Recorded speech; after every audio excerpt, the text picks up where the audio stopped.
guys? Welcome back to the second week. Danny Montero here, certified personal trainer, owner of Mind and Body Soul Fitness. I hope everyone enjoyed last week.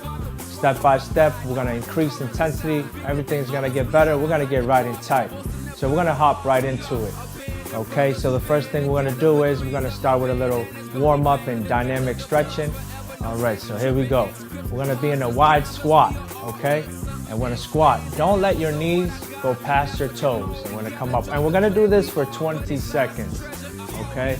And I'm gonna turn to the side so you can see. All right, make sure you stick the butt out and we're squatting. Down, inhale, exhale. If you have any issues or difficulties doing anything we do, please let me know. Drop your comments, all right? And please share this video. Support us here at New England Christian Television Network. All right, here we go. Okay, now we're gonna switch, okay? We're gonna light jog. Light jog, we start easy, okay? Make sure you have your water bottles and your towels because we're gonna sweat. My motto, we're gonna get right in tight. Working the outside, working the inside of the body. All right? We need to focus on this temple of God. All right? All right, we're almost there. Okay? Here we go, 5 more seconds. Come on. Keep the abs tight, shoulders back. Okay? Here we go. Now what we're gonna do is left hand out. We're gonna swing with the right leg, kick up. All right, here. Yeah. Get the blood flowing, heart going. Yeah. All right, go as high as you can go. If you kick low, that's fine. We don't want to lose that form we're in. So from the side, here. All right, we're gonna switch. Here. Here. Here. Inhale, exhale.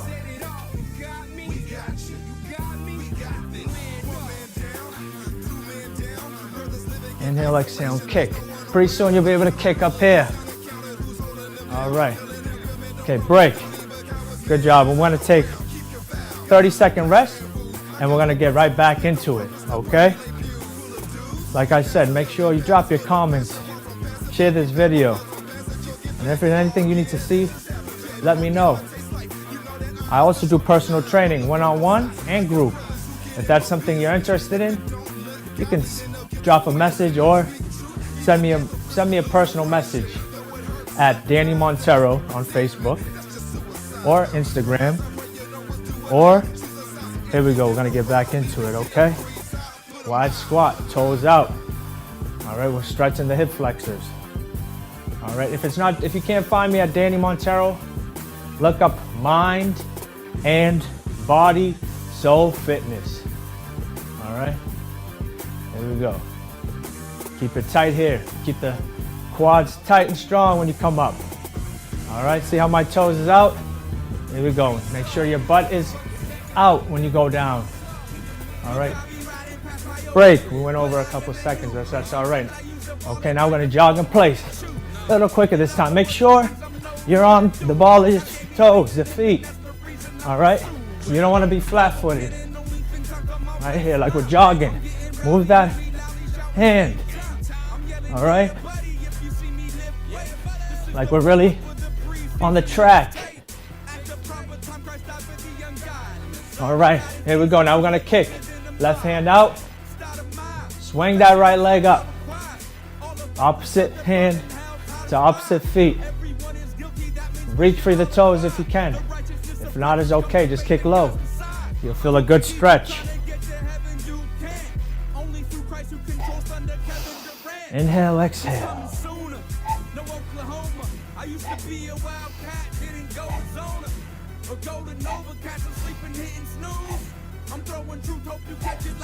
Five more seconds. And we're gonna switch. All right, and switch. Here we go.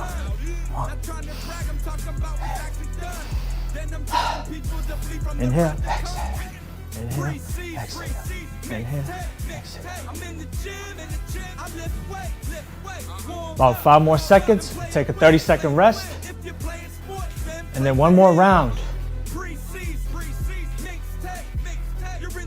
All right, break, 30-second rest. I'm gonna grab my towel because I am starting to sweat. It's a beautiful day.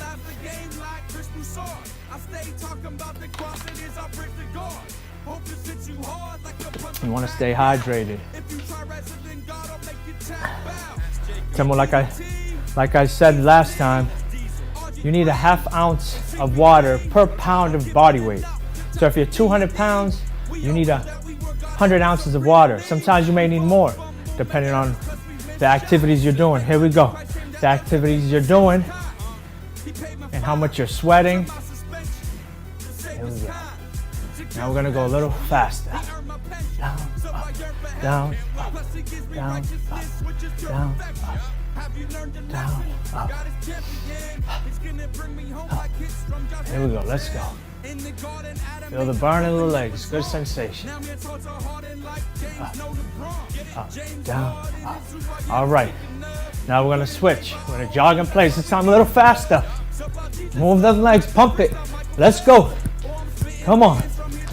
We're in that final run. Come on. Let's go, pump it. Push it. Side view, see I'm swinging my arms. Come on. Pump, pump. Let's go.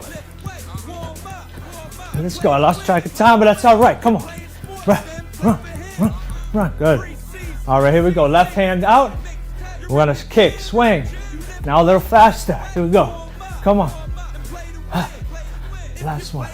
If you point your toes up to your ceiling, or if you're doing this and just point your toes there, you'll feel more of a stretch. All right, and switch. Here we go. Faster this time, come on. Pump it, let's go, let's work it. Kick, breathe. Inhale, exhale. Yeah, let's go. Good, break. All right, we're gonna take 30-second rest. That was a good way to finish the warm-up. Little rest. Let's go way to end that warm-up nice and fast. Get the heart pumping, blood flowing. You want to have good blood flow. All right, so the next, we're gonna do 3 different workouts. 20 seconds on, a minute rest. All right? At any time between the workouts, if you need water, towel, take that. And when I'm showing you the exercise, don't stop, just keep working it until I tell you to switch. All right, here we go. The first one we're gonna do is right here. We're gonna keep the hands up. All right, we're gonna squat, hop, squat, hop, squat, hop. Side view, if you have trouble with the hopping, just squat, hop. Keep the hands up. All right, here we go. So, hop, hop, hop, hop. Spring up, explode up. All right, here we go. All right, the next one is we're just gonna jump. Make sure we're gonna focus on the calves. All right, you're gonna really feel in those calves. So we're here, squat, up, up, up, up.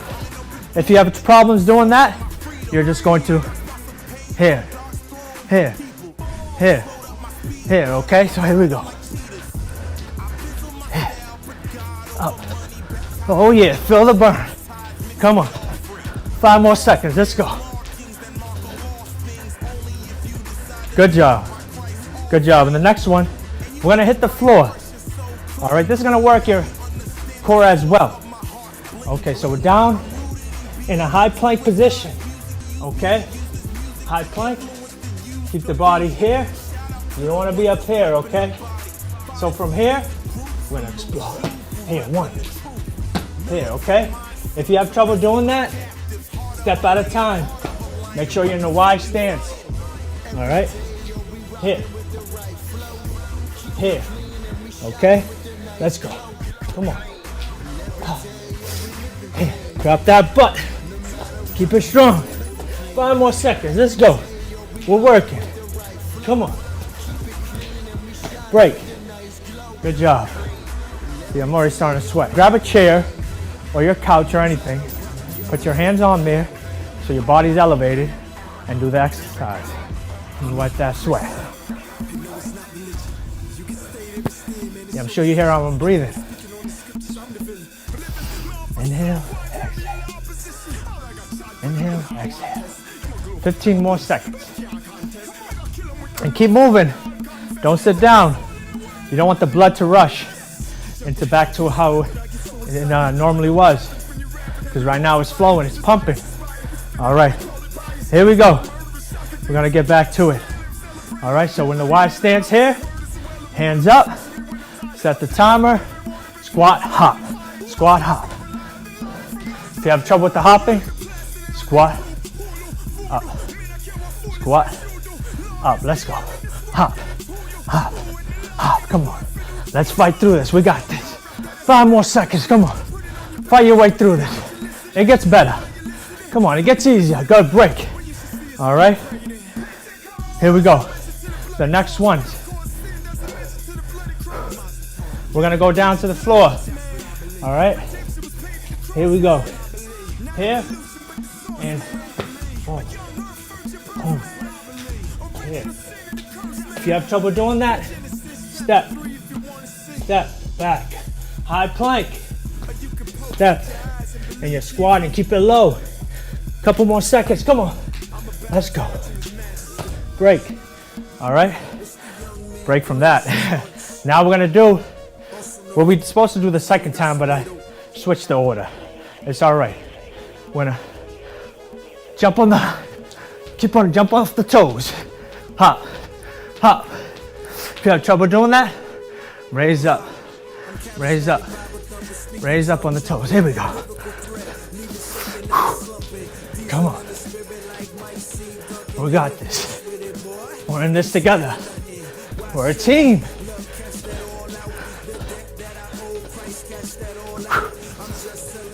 Good job, everyone.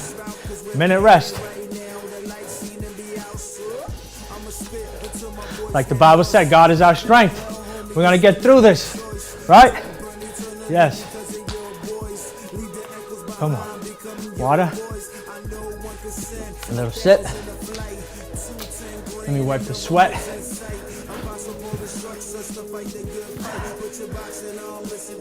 Inhale, exhale. Inhale, exhale. Inhale, exhale. Do inhale in your nose, through your mouth, nice and easy. Inhale, exhale. Make sure you're not sitting, you're moving. If you just hopped in, we're doing each workout for 20 seconds, a minute rest. All right, here we go. 5 more seconds. 5 more seconds. Let's get in that stance. Wide squat. All right, let's go.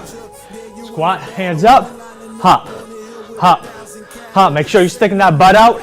Don't let that knees go past your toes. Side. If you have trouble hopping, here, hands up, right beside your ears. All right, push that butt out. Some of you hands might go forward. That means we need to stretch more. Okay, now we're gonna get into the other one. Here we go. We're gonna hop off the toes. Here we go. Hop, hop, hop, hop. If you have trouble hopping off the toes, here, here, here. Squeeze, squeeze. You're gonna feel it good on the calves. Let's go. Focus on your breathing. Keep the core tight. All right, now we're gonna hit the floor. Here we go. Last one. 20 seconds. All right. Low plank. I don't want your arms forward. Right up. Align with your shoulders. Come on. Let's go. Stop when I say break. Come on. If you have trouble with that, step, low squat. Step back, low squat. Come on, couple more seconds. Let's go. Ha. Ha. Break. Good work, everyone. Good work on that lower part of the body. All right. Inhale, exhale. Inhale, exhale. It's not easy doing this, but it gets better, especially when you're able to climb up 3, 4, 5 set of stairs with no problem. If you have a hard time doing that now, you definitely need to be pushing yourself with me, with the whole team. All right? Some water. You're gonna love when you see your body change. I did when I was about 250 pounds of fat, you know? But if I can change, you can. Determination. I'll help you get motivated. Contact me. All right, here we go. Now we're gonna work the upper body, okay? First one is, we're gonna do the push-up, and you're gonna bring your knees in. Spider, okay? So if you have trouble doing that, here, bring it in. Here, bring it in. If you have a hard time doing the push-up, just bring the knees in, okay? But here we go. Push up, here. Push up, here. From the side, okay? Push up, bring the knees in. Push up, bring the knees in. Push up, don't worry if you can't bring it all the way. Here. Here. Here, all right, break. Go work. Go work. All right, for the next one, we're going to be doing, so this is gonna work our core, all right?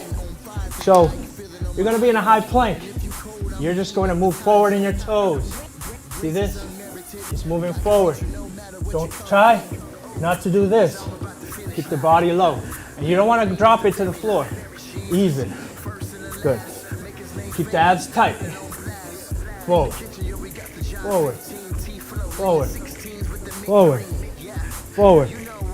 Forward. Good job. Here we go. All right, before I start the timer, so the next one is going to be, you're going to stay in a high plank. You're just going to move. Move. Move. Move. See, if you need a rope or something there, put it there. Okay, if you have a hard time doing that up, here. Here. Stay on your knees. All right? Here. Keep the abs tight. Good. Couple more seconds. Let's go. We got this. Here, break. Good job. Good job. Targeting the upper body, the core. You see, I'm sweating pretty good. Sweating pretty good. Wipe that sweat. Take a sip of water. Like I said, you don't want to take a big chug of the water. Just a little sip to quench your thirst. You don't want to take a big chug because, you know, that could lead to cramps in your stomach. You gotta get used to setting this timer. We'll say 30 more seconds. 30 more seconds. I'll call those spider push-ups. We're doing the push-ups, bringing your knees to your elbow. You go as much as you can go. As you get more flexible in the hip flexors, you'll be able to come closer. All right? Here we go. All right, we're gonna drop it. Drop it to the floor. Here we go. Spider push-ups, come on. Here. Oh, that's the wrong one. Here. Here. Push up, here. That is another version you can do though. Here, bring it. Push. Here, bring it. Push. If you have trouble doing that, here.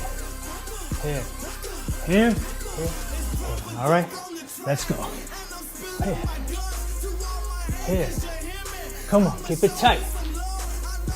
Break. Good job. All right. Here we go. All right. And then we're gonna moving plank. Here. Tap. Tap. Tap. Tap. Come on, keep it tight. Keep the core tight.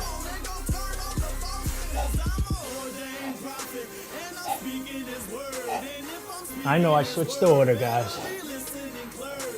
Keep the abs tight. If you have trouble doing that, here, here, here, okay? Now we're gonna switch. High plank, forward and back. Here, here. Move forward on the toes. That's the only thing that's moving you, is your toes. Keep the abs tight. Oh yeah, I'm feeling it. Inhale, exhale. Arms aligned with your shoulders. Keep everything tight. Good job, break. Good job. I'm gonna set the timer this time. Wipe the sweat. I'm sweating pretty good. I don't know about you.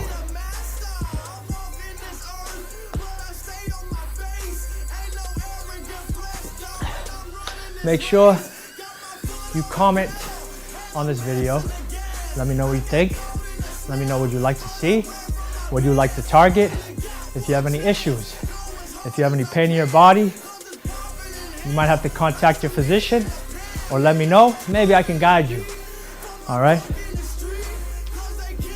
And if you have any questions you want to direct me personally, Danny Montero or Mind and Body Soul Fitness, either Facebook or Instagram. All right? That's what fitness is to me. You're working your mind, you're working your soul, working your body. It takes determination, dedication. Let's go. All right, set the timer. We're gonna do the push-up, spider push-ups. Here we go. Here, bring the knees in. Squeeze that. Keep it tight. Come on. From the side. Here. Here. Here. Here. Modification. Push up. Push up. Here. All right, break on these ones. All right. Now we're gonna do the moving planks. Tap. Tap. Move. Put something in front of you. Makes it easier. All right, if you have trouble doing that, on your knees. Body forward. Here. Here. Couple more seconds. Come on. Keep the abs tight. Body low. Break. Now we're gonna do high plank, forward and back. On your toes. If you have trouble doing that, just stay at this position. On your knees, keep your body forward. Okay, hold it. There we go, come on. 5 more seconds. Push, keep the abs tight. Yeah, come on, and break. Good job. That was the last one of those. Good job, hope everyone's feeling good. Because I am. It's not easy while we're doing it, but at the end, it's such a gratifying feeling.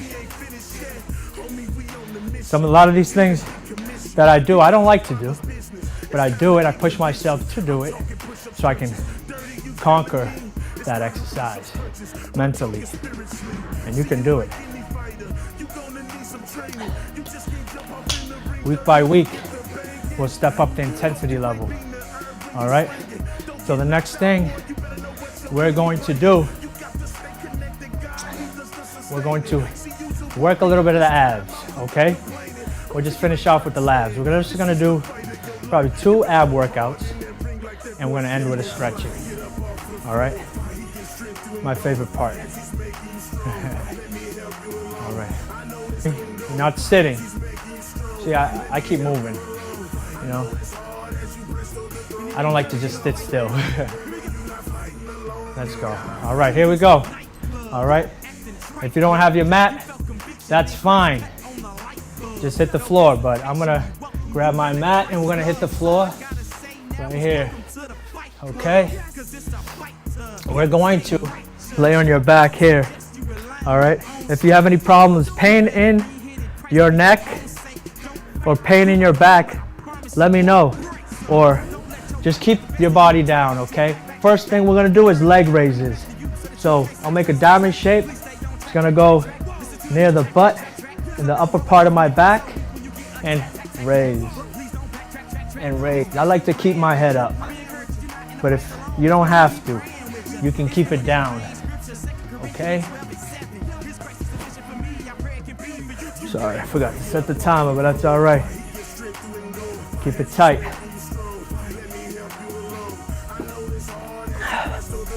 Let's go. 5 more seconds. Come on. Oh, yeah. Good job. And break. All right. And the next one is, so you're here and you're just going to reach. Okay? Reach for your heel. Here we go. And if you have trouble doing that, that's fine. Keep your body down, okay? Here we go. 10. Reach. You feel that on the obliques here, right on the side. Come on. And if you have trouble, if you feel pain, keep the body down and move. Move, okay? If that still doesn't help you out, let me know. All right, and we're gonna come back up.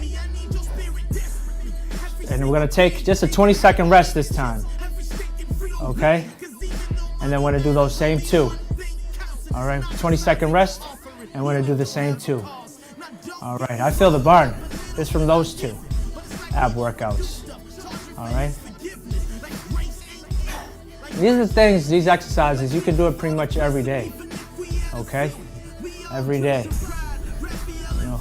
And then you can also add weights to them, like I showed you in the other session we did the other day. All right, here we go. Okay, so if you need to, hands right there under the butt, upper part of the butt, the low part of your back, okay? Set the timer, but I'm not gonna do that. You don't have to do that. If you feel pain in the low back, it's fine. It gives you support in the low back when you put your hands there. All right. Let's go. Keep the abs tight. Squeeze. Up. Squeeze. Up. Squeeze. Couple more seconds. Up. Squeeze. Up. Squeeze. All right. And we're going to go right into the next one. All right. Reach for the heel. Side to side. Reach. Reach.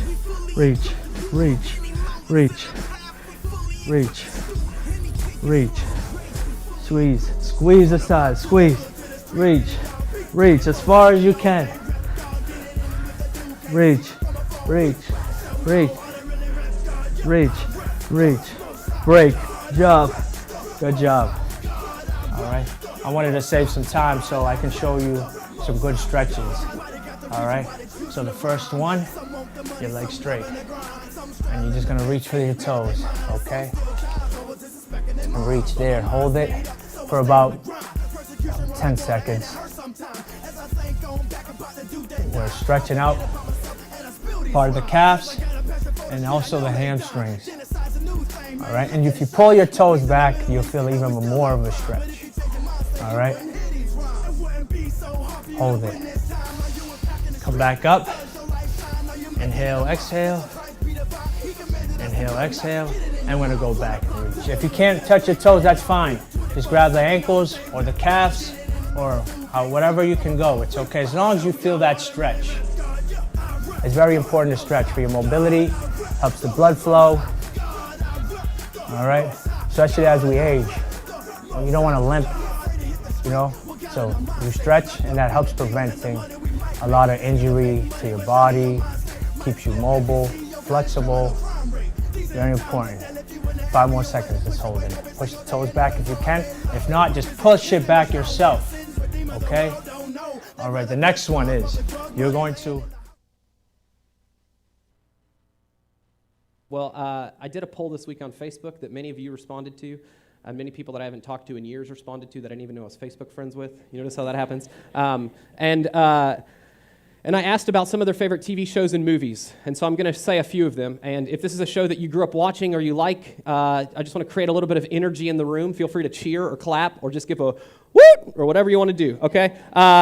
So I'll just kind of list off a few of these, and they all have something in common, and you might be able to figure it out along the way. Boy Meets World. Anybody watch that one? That was one of like a classic. You guys actually did that. Okay. This will be interesting. Boy Meets World, that's one of my favorites growing up. I didn't realize that people still watch it. Like, it's on Disney Plus, and some of you as grown adults still do marathons on Friday nights and watch Boy Meets World. That's okay. Friends. Not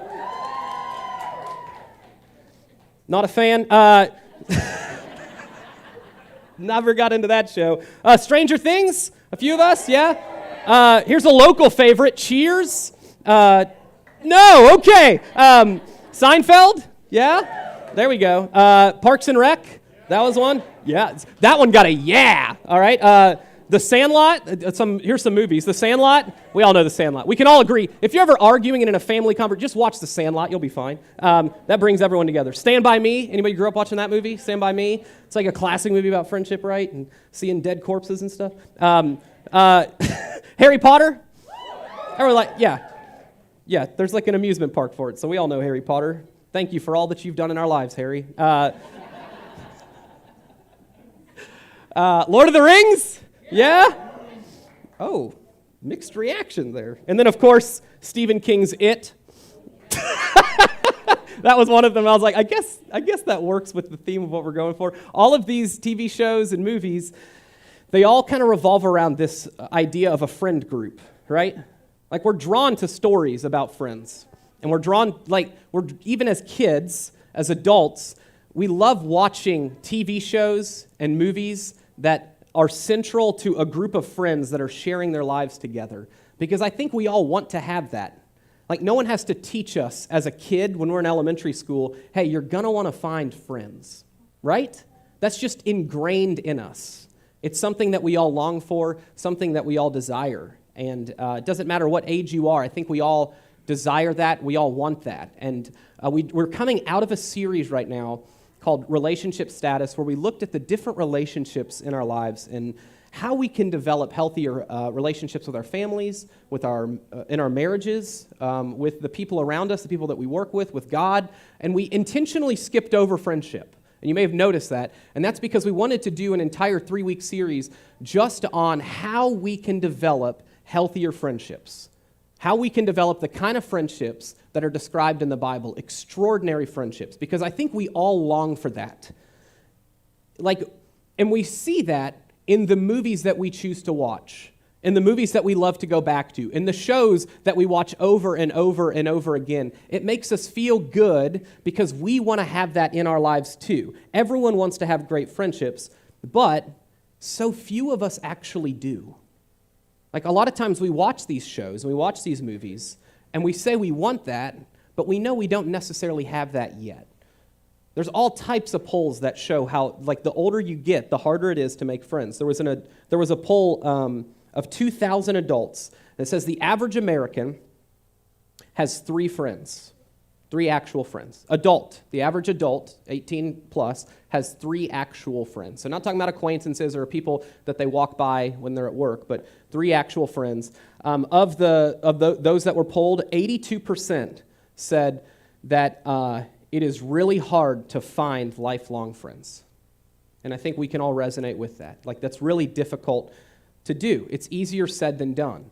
And this poll actually said that for most people, the peak of their social life, as far as like authentic connections, was at the age of 23.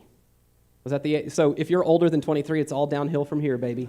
But, obviously we know that that's an age that for a lot of you, if you went to college, like you're wrapping up college and you're kind of, like that's a new season for a lot of people. Whether you're working or you're in college, like that's kind of the transition into like life as you know it as an adult. And as you get into the routines of being an adult, it can be harder and harder to find deep, authentic friendships. And here's one that, if this is true, then this is really tragic. The average adult in America hasn't made a new friend in 5 years. That wasn't supposed to be funny. But isn't that crazy?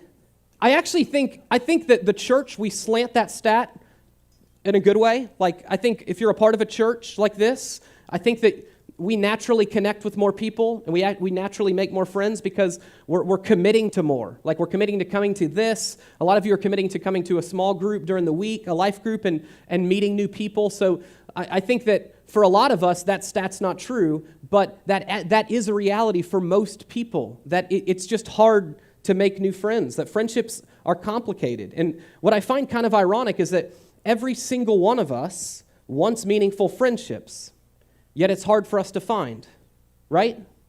Like, don't you find it ironic that we all want to become close friends with each other? We all want the same thing, and here we are in the same room, yet it's hard for us to find it because it's easier said than done, right?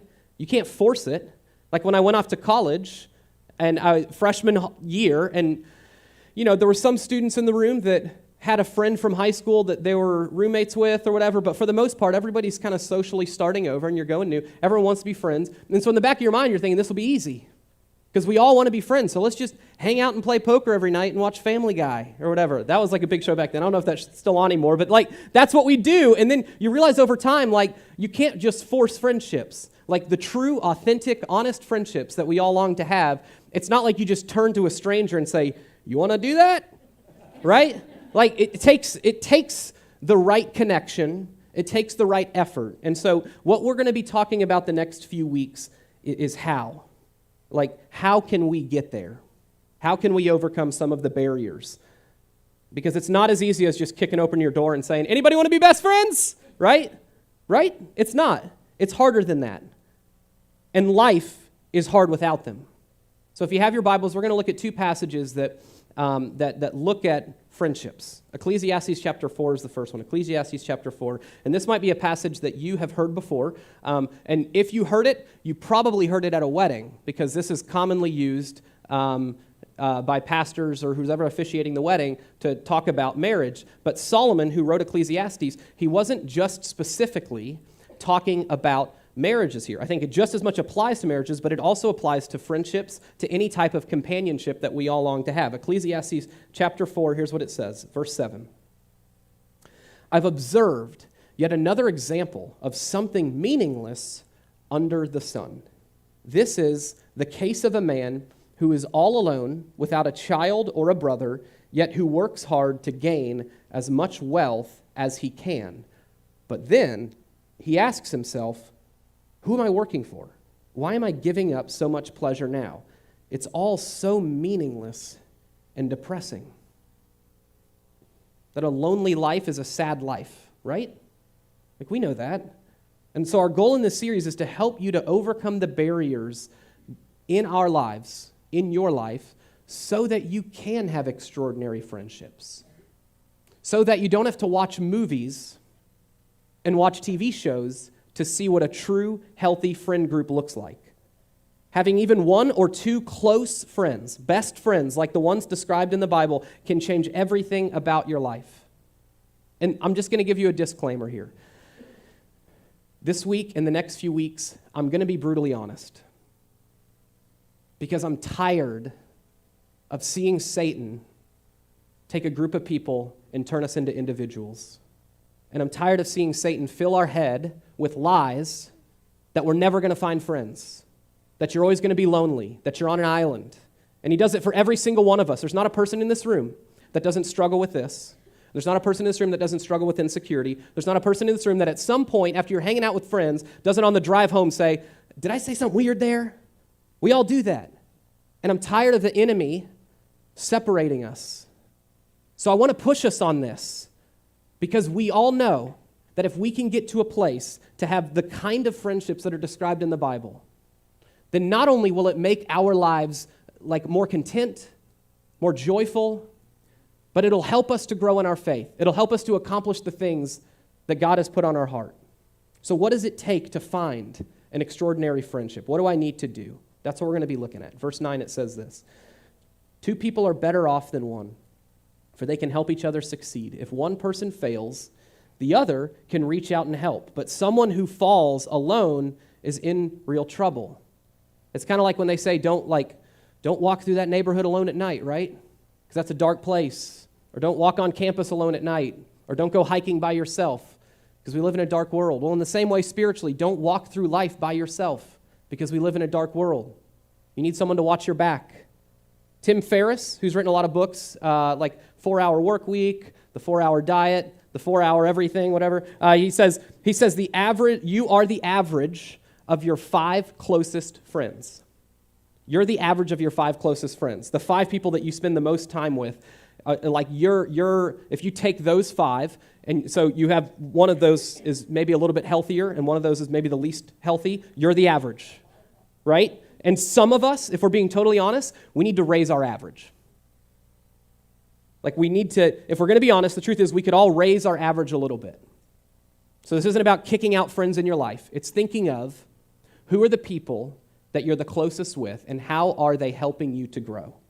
Like when I was in like 7th grade or something, I had a friend that he was like my first best friend, and we became best friends like 4th grade, and then middle school we're still best friends. I remember one night when you're in 7th grade, like you're bored, you don't have a lot to do. We lived in the same neighborhood, so that night we'd just go for walks and just walk around our neighborhood and like play games where like a car would come and we'd act like it was an assassin, so we'd hide behind a tree, and that was my childhood.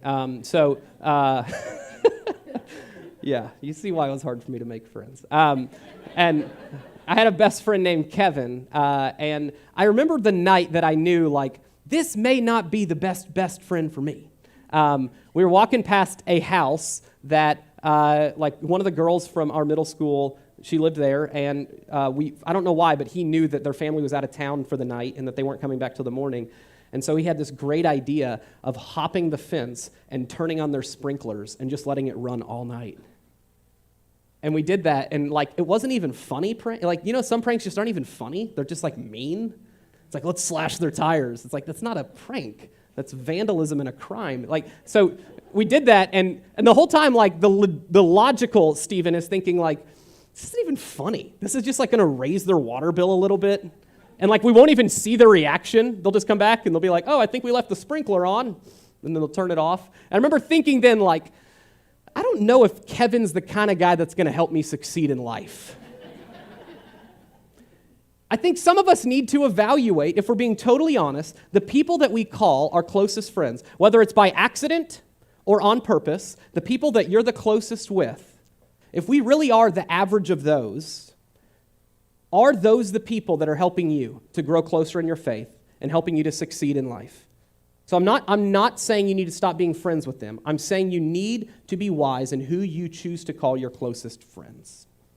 Verse 11, likewise, 2 people lying close together can keep each other warm, but how can one be warm alone? This isn't, this is obviously talking about marriage, but in the same way, it expands beyond that. It's saying that if you are on your own, it's going to be harder when it comes to temptation. If you've ever grieved and you've had nobody there to help you, that's a hard, rocky process that lasts for a very long time, but the more support you have through it, the more you can get through it.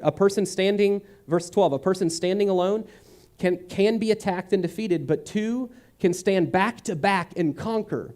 And 3 are even better, for a triple braided cord is not easily broken. This is where, like, usually the pastors stop when they're doing the officiating because it gets confusing, where it's like, and 3 of you are even better. And they're like, well, who's the third going to be? So they usually skip that verse. This isn't just talking about physical attack.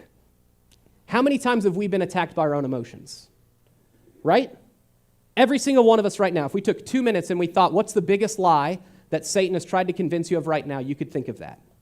And if you have somebody in your life that can speak against it, and that can remind you of the promise of God and of His truth, you're able to combat that a whole lot easier than if you're just trying to do it on your own. That's what I love. Like, that's the beauty of marriage, is you have that. You have somebody that you've committed your life with, that my wife, whenever I'm feeling deeply insecure or hurt or worried about something, she can speak truth into the situation. So I don't think there's anyone that doesn't want a friend like this. And so I want to look at like another passage by the same author, by the way, Solomon, who spent an awful lot of time talking about companionship and friendship. So he wrote an entire book in the Bible called the Song of Solomon, or some of your Bibles might say the Song of Songs, which it's a book about romance and about marriage and the beauty of marriage when 2 people come together in love.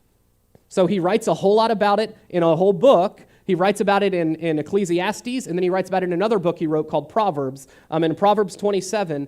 And he sprinkles friendship throughout that entire book, but Proverbs 27, he kind of drills down deep on what it means to be this kind of friend. Proverbs 27, verse 5, and here's what he says. An open rebuke is better than hidden love. Wounds from a sincere friend are better than many kisses from an enemy. Obviously, he's speaking poetically. I don't know what enemy would kiss me, but the whole idea is it's better to have a friend even during those hard times. And this is actually talking about confrontation, because sometimes in confrontation, if you have somebody that loves you enough to call you out on your crap, it might feel like a wound, but it's exactly what you need. And a lot of us don't even have that person. because we're afraid of getting there and what it takes to actually get there. Even the hardest parts of a great friendship are better than not having that friend at all. Because in a great friendship, you're able to be honest, you're able to be vulnerable, you're able to trust someone enough that can point out the blind spots in your life. It takes courage to build extraordinary friendships. It takes courage. That's why most people don't ever develop a true, honest, best friendship. Because the courage that it takes to open up your life to another person. We don't want to expose ourselves out there. We know what it means. We know that by opening up our lives to another person, that we're being vulnerable. And a lot of us don't want to do that. It takes courage to get there. So we'd rather have friends that we just watch a game with. And we keep it surface level. How many friends in your life have you known for years and you've never really had an honest conversation with them? I think that's a lot of us. When I was in college, I had a group of friends, this is before I got married, that every Sunday night we would go to kind of like this trendy Nashville bar, and we'd play trivia together. I don't know why I said it like that, but I did. And we'd play trivia together, and it was like the same, like 6 or 8 guys that would come every single week for like a year. But it's not like we're having deep relationship conversations with each other. We're not saying like, hey, how are you doing? As like music is blasting and they're like, trivia question number 2. Like you're just kind of keeping it surface level. And so I hung out with these guys for like every single week for almost a year, and we never really had any authentic conversations. One of the guys in there, my buddy Matt, who's one of my closest friends to this day, sometimes he and I, after trivia night, we'd go out and get coffee together, and that's when we'd have the real conversation. You know what I'm saying? Like the conversation after the party, where we'd get coffee and we'd actually talk about like how we're doing and some of the honest things that we're going through in our lives, which guys are horrible at. Like girls are much better at this than guys are, right? We know that. But so we would do that because we know that we needed it. And we knew that like, so we could say all day, I've got friends, I play trivia with them every Sunday night, but we never had an honest conversation together. See, a lot of us, that's where our friendships stop. And what we're missing is that coffee afterwards, is that person that we're really inviting into our life that really knows what's going on. And until you have that, you're setting a ceiling as to how much you can grow in your faith. Absolutely believe that. Because it's easier to hide. It's easier to say that person from high school, that's your best friend. Even though you don't really share a whole lot of the same beliefs anymore. Even though you might not ever see them that much anymore. Even though the things you now value in life are totally different than what they do. But you've known them the longest. You've got a lot of inside jokes with them. You feel comfortable with them. Like how many of us, when we think of our best friend, we think of somebody that we've known the longest, but not necessarily somebody that really knows the things we're going through emotionally. I think that's me. Think of the closest friends in my life. A lot of times I jump to the friend I made when I was 17 years old, 18 years old. But I might talk to him 3 or 4 times a year now. So how close of a friendship is, how extraordinary of a friendship is that? But it's easy for us to hide there. See, fear hides from others. Faith moves towards others. And our tendency is to hide because we feel inadequate. Because if they really know the real you, would they still love you? Would they reciprocate it? So we put up these walls. You know who did this too? You know who hid? First 2 people ever, Adam and Eve. God creates this perfect world, and he constantly is telling Adam and Eve, I love you, I care for you. But what's the first thing they did when they made their first mistake? What did they do when God came? They hid, because fear hides. I wonder how many of us, like we long to have friendships, but we hide out of shame. We're worried that, like, what if they don't want to be the same kind of friend back? Like, what if I kind of say something and I'm being really honest and they judge me for it? And we can go on and on for all the reasons, but that's fear. Faith is trusting that God has something better in our friendships.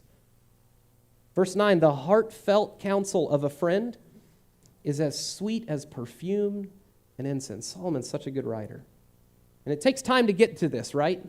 Like to have the kind of friend that would actually call you out and counsel you, The kind of friend that you feel that you trust so much that you could go to when you're going through a hard time, that's not just something that happens overnight.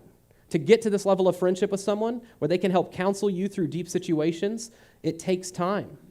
It's really valuable, but you have to invest into that. You have to invest two things, your heart and your calendar. I think that's why some of our closest friend relationships are the people we work with, not the people that we worship with. Why? Because we're paid to sit next to them every day. And so it's not necessarily the quality of the friendships that we have with them, it's just the quantity of time that we've spent with them. They're already there because you've invested months of your time, for some of us even years of your time. And so you have a friendship with them. But is that the kind of friendship that's going to help you to grow in your faith? One of my closest friends is a guy named Clay. He lives in Texas. He's a pastor of a small little country church there. He's like basically a cowboy. And I love Clay. He's so wise. He's 20 years older than me, which, by the way, the older I've gotten, the more I realize that age in authentic friendships does not matter as much as I thought it did. A lot of times I think I need someone that's in my season of life, and that's the exact same age, and I just don't think, like biblically, I don't see anywhere where it says the friendships you have are limited to your season of life and age. Like Jesus' closest friend, were guys that were 10 years younger than him. Like these disciples were like 18, 19, 20 years old. I don't think that they had like this accountability relationship with each other, but he was able to have authentic community with them. So this guy Clay, like he and I have known each other for several years now. He's a guy that I can call if I'm going through a hard time. He's a guy that I can call just to catch up. He's a guy that understands what it's like to be a pastor. So sometimes we can just have conversations where we just get each other, just like you would with somebody that's in your field, and they just kind of get the things that you walk through. But it took a lot of time together to get there. It didn't happen overnight. We have now what we did not have several years ago. But when we lived in Texas together, we'd get lunch together once a month, and we'd hang out together. And it's not like the first time we got lunch together, it was totally comfortable, and we were totally honest and vulnerable with each other. It just takes time to get there. It takes you investing out of your calendar to get there.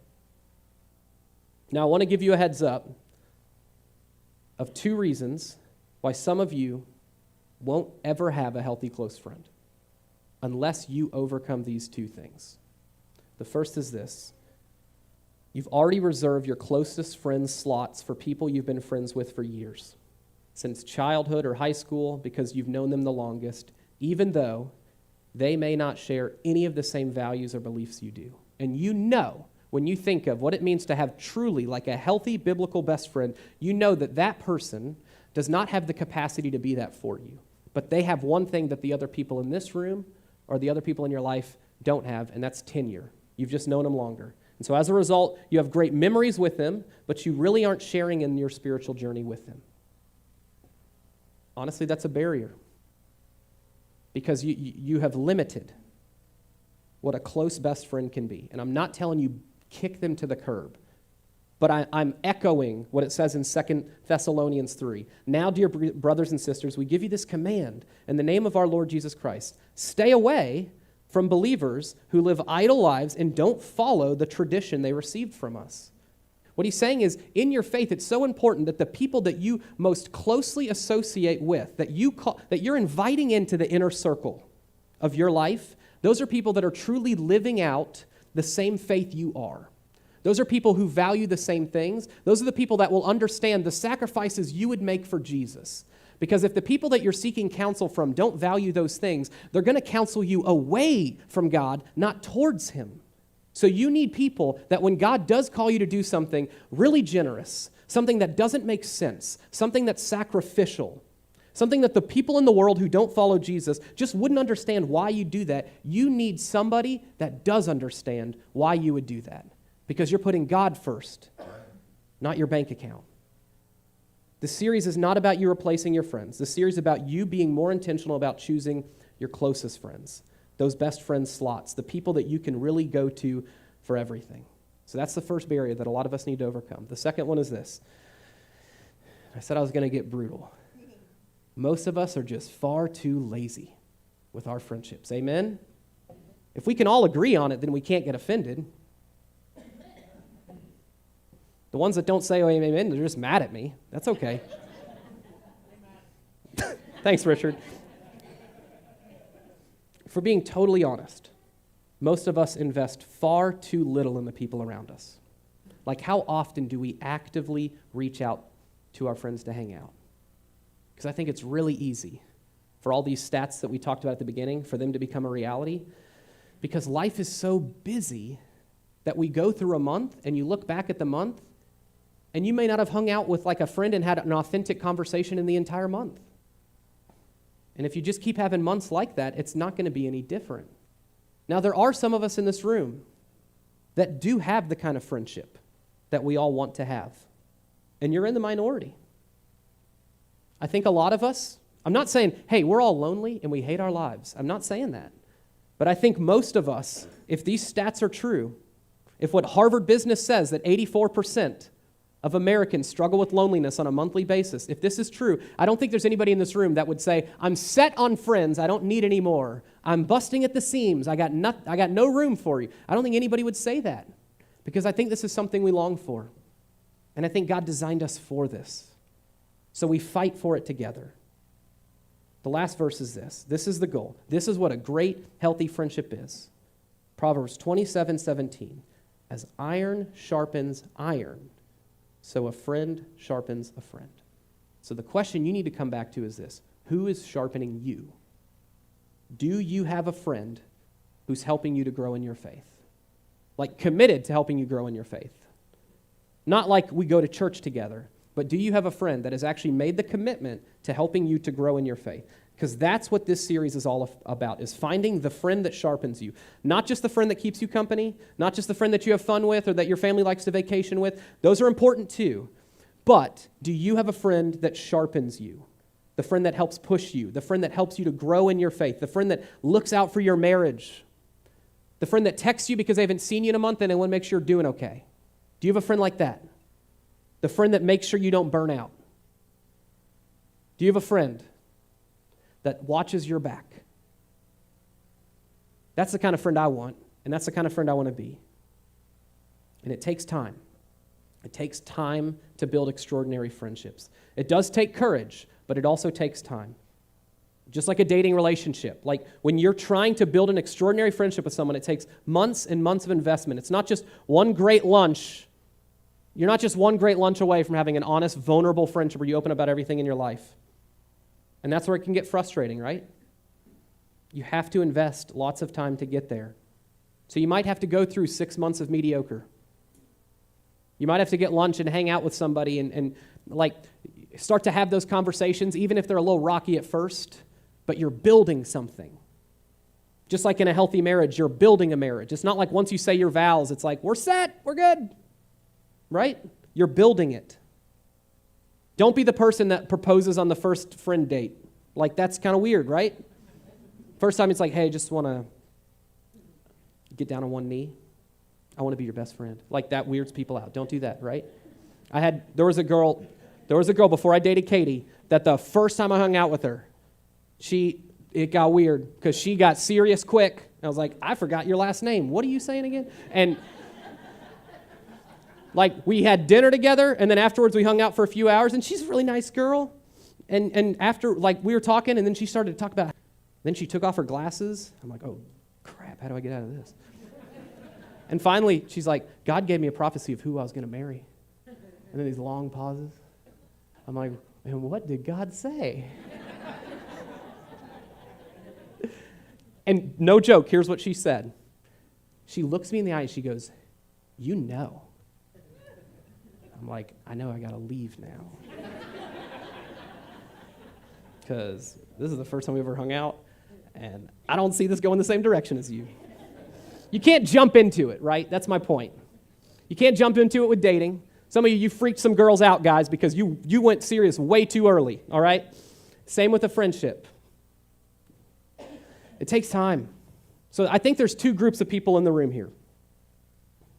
I think some of us have a close friend that we could see being the kind of friend that sharpens us in a very intentional way. And some of us may even have that friendship now. And you're actually encouraged in this message because you're saying, I'm thankful to be the minority that does have a friend like that. But some of you have a friend that you could see being that, but they're just not there yet. So my challenge to you is over the next 3 weeks, as we're talking through this, will you sit down with them and start to talk to them about committing to being this kind of friend with you? Because this doesn't happen by accident. Great friendships, it's not like you just accidentally end up in one. Just like in a marriage, I think there's some intentional steps that need to be taken, that you're committing to being brothers, to being sisters together, to watching each other's back, to sharing that you want to be the kind of friend for them that they need, and you want that back in return. Not every friend can be this, but some friend has got to be this. So if you're group one, over the next few weeks, if you know who that person is, and maybe you've kind of danced around the idea of this, talk with them about setting up a pattern that you start to meet regularly to sharpen each other. It was so cool. Just yesterday at the bridge, I saw 3 girls that are a part of a life group here that have joined a growth group. And we're going to talk about this concept over the next few weeks a lot, where they get together every other Saturday and they read scripture together. They share prayer requests, they pray together, and they're honest with each other. And they know that's kind of their safe zone. Those are the people they can go the deepest with. So if they know they're going through something, they got their growth group. Do you have that in your life? Because I can assure you, those 3 girls, the people in this room that are a part of a group like that have a friendship like that, so thankful you have that. The second group is this. You feel like you're kind of starting from scratch. And if you're being totally honest, those barriers are there and you're not sure where to start. And you may not even have somebody in your life right now that you feel like has the capacity to be this. Or you do, but like you maybe only hung out with them once or twice. Or maybe you just don't talk to them enough. Don't be discouraged. Begin to pray through this. Let's get really good at this together. Because we all struggle with it. We all want to be able to have somebody in our life that we can be honest and vulnerable with, but it's going to take work. It's going to take courage. It's going to take time. So we're going to ask you over the next few weeks to begin praying about who you can start meeting with regularly and developing this kind of friendship where you're reading the Bible together, you're praying together, you're keeping each other accountable. Because I do think it's God's intention that every Christ follower has that kind of friendship, and many of us do not. Many of you that have even been in church for decades do not have that. So we need to push ourselves towards it because it's there that someone's watching our back, and it's there that someone can help us. And it's there that someone's looking out for my marriage when it's been a really exhausting season. And it's there that I have the kind of friend that knows maybe they just need to come watch my kids for a few hours because I haven't had any quality time with my wife. That's the kind of friend I want to have. That's the kind of friend I want to be for the people around me. A friend that makes sure that I'm putting my family first. It'll take courage to get there. It'll take time to build this. Fear hides from others. Faith moves us towards others. The people that we are closest to shape the way we think. The way we think shapes the lives we live. So choose wisely. Let's pray together.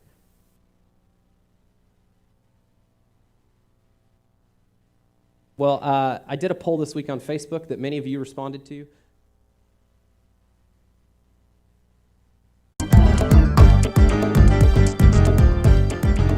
Hello, welcome to CV's Corner.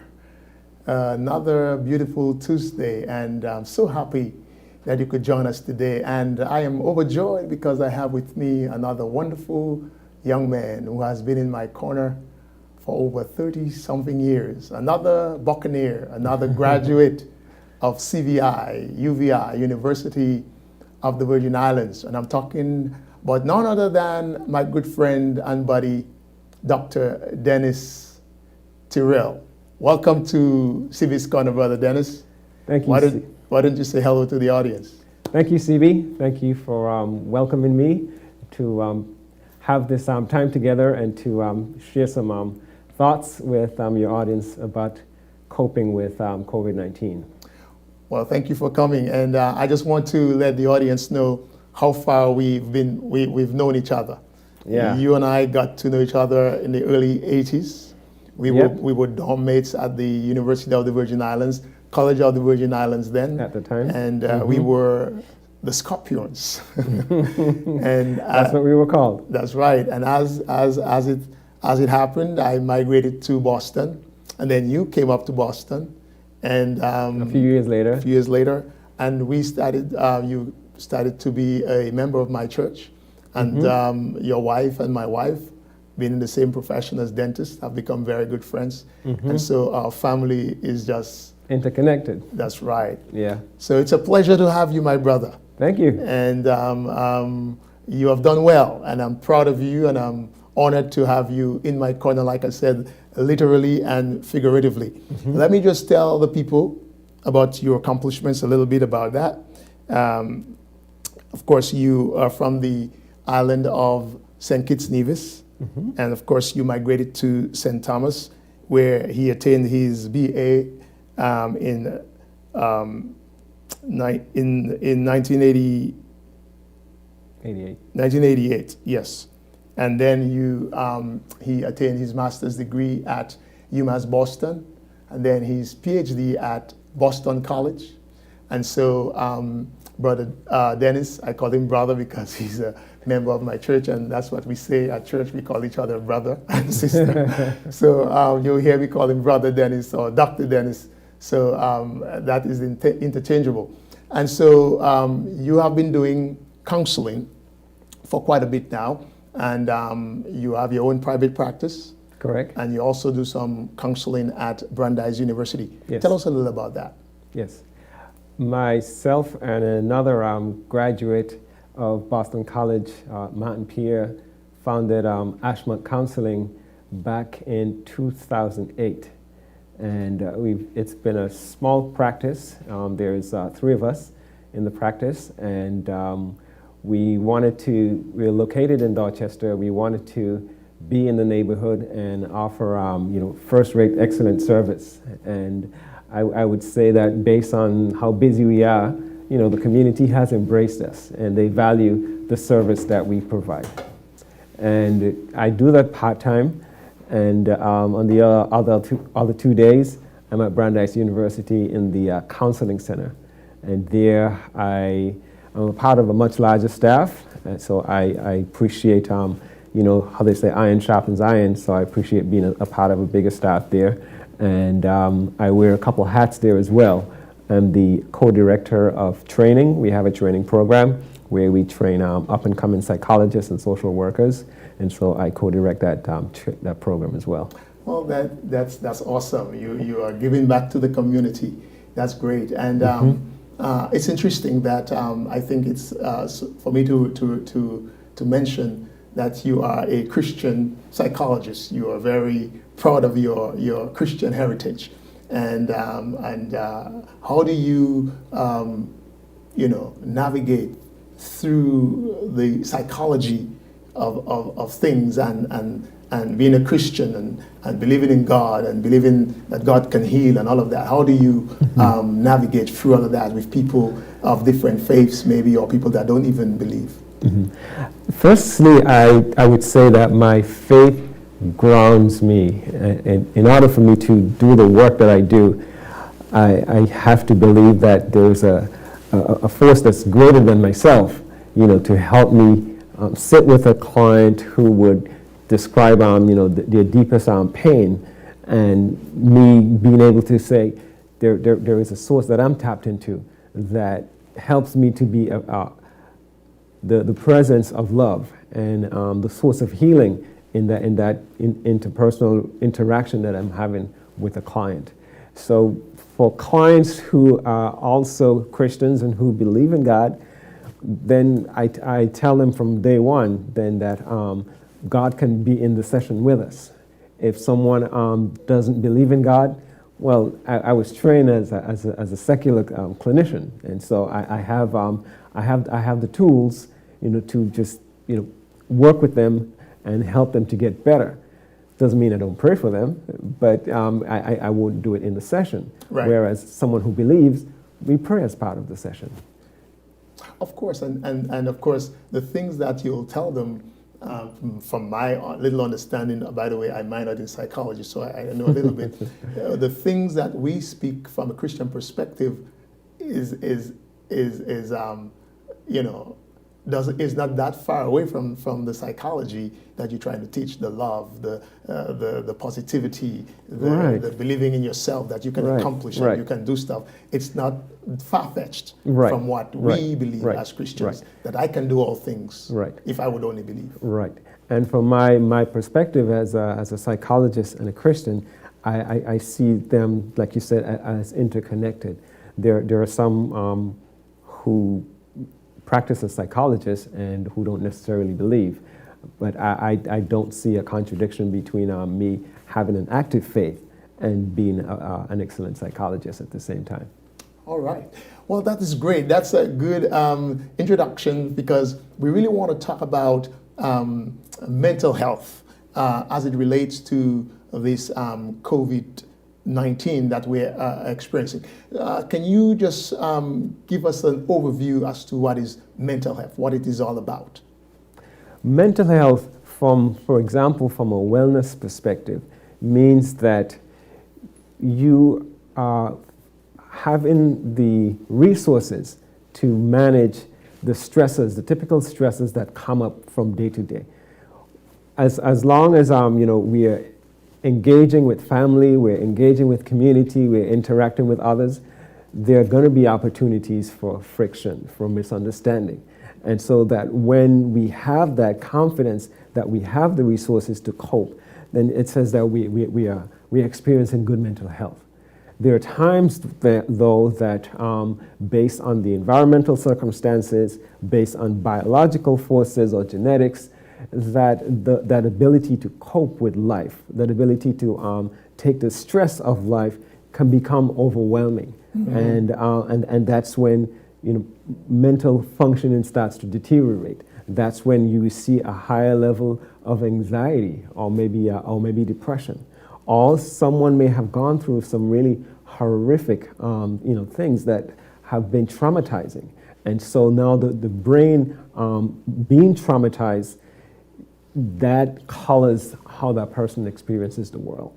So that, for example, someone with a trauma history can be easily triggered when they're in stressful situations. And then here they are in that moment, because they're triggered, now they're responding to that situation in the moment as if they were in the traumatic situation that happened previously. Yes, I can only imagine. And with this pandemic that we are facing, one can imagine the anxiety level and the stress level of people going up, exponentially. Oh yeah, yeah. And so you have to deal with that on a regular basis. But how has that affected you personally and professionally? Personally, there's been so many adjustments that I've had to make. So that, for example, at where I work in my private practice and also at Brandeis University, those places got closed pretty early on in the pandemic. Right. And so we've had to switch from seeing clients in person, where we're kind of this distance apart or even closer doing our work, to now going strictly onto a video format. Right. And so I wake up and I'm in my house. I go to work. I take a few steps and I'm at work in my house. And the kitchen where I have my dinner is at the kitchen table where I'm also doing my work. And so it's been a challenge. It's been quite a transition. And especially when it was colder, to be in the house for days on end without going out, that I was not accustomed to, and so it took some adjusting. Right. And then to have everyone again coexisting in the same space, for days at a time, and having none of the usual outlets, the stress level got elevated a little bit personally. Professionally, I would say that I've been as busy, or probably busier than I've ever been. I can imagine. Because when I reached out to my clients to say, we have to switch to a telehealth or video format, maybe one or two said, I'll wait until this is over.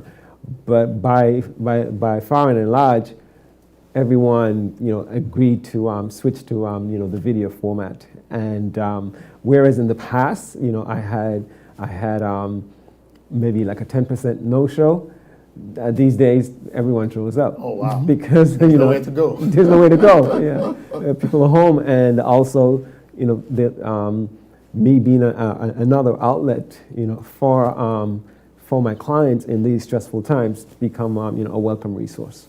Wow! And so I can imagine, of course, you being a professional, you have experienced some of those stresses. I can imagine people, and you know how to deal with that. But there are people who are experiencing those stresses as well. You have husbands and wives that are home, and their children are home. And from what I've been hearing, a lot of lawyers are getting calls because marriages are on the verge of disintegration. Do you see some of that in your practice, or can you speak to that to some degree? Because I know that you, being part of the church where I am, you kind of coordinate the couples ministry. So that's right up your alley. Talk to us about that. I think it makes sense from a theoretical perspective, not necessarily from my personal experience in my practice, because the clients that I see, we've been in a working relationship for a while now.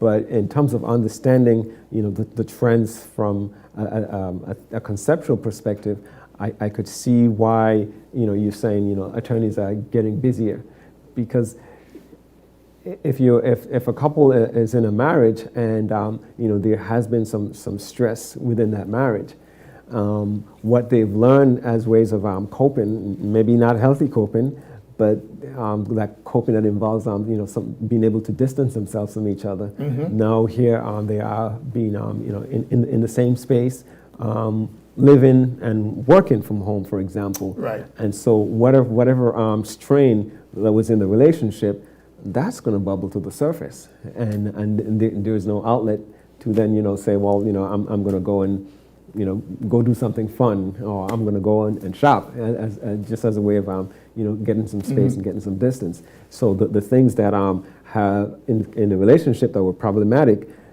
it all comes to the surface now, and it has to be dealt with. And so unfortunately for some people, they may see contacting an attorney and proceeding with the divorce as the way to deal with all of the problems coming to the surface. Other ways of dealing with it would be to get some professional help. Right. So so one of the ways I know we in our community, in our corner, we try to keep the fire burning, so to speak, in marriages, and we have regular meetings to just talk about stuff.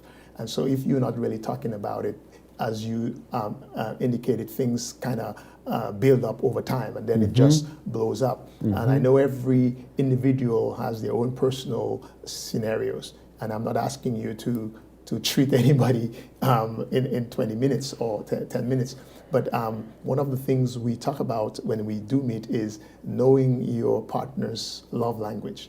And could you share a little of that? Maybe somebody who is listening can help them maybe to distress, if you will, by understanding what it is when we talk about knowing your partner's love language and how to speak that love language so as to, get things under control. That's a really popular resource in terms of understanding your partner's love language. So what are those love languages? We talk about acts of service, quality time, physical touch, Right. affirmation, and what's the fifth one? The fifth one would be time spent. Quality time. Quality time. Yes, We talked about yes. yes. So what happens is that there are times when our partner may be expressing love, but because it's not in the other person's language, it doesn't get experienced as love. So for example, let's say, in my case, acts of service is, a love language for me. Right. And so in this pandemic, I may be working much harder. I'm busier because now we've reduced from, 2 income to 1 because my wife's office is closed. And so I just see that, I embrace that as a challenge to, hey, do what it takes to make sure we keep, paying the bills. Right. Whereas my wife, who values quality time and is seeing less of me, may not necessarily, be experiencing me showing love towards her because now there's because now I'm busier and we're not able to spend as much time together. You're not speaking her language. I'm not speaking her language, and so as busy as I am, I have to then realize that in order for me to connect with my partner, I have to speak her language. I have to create time in the day. Even if it's 5 or 10 minutes, but to intentionally create time in the day to say, this is our time together.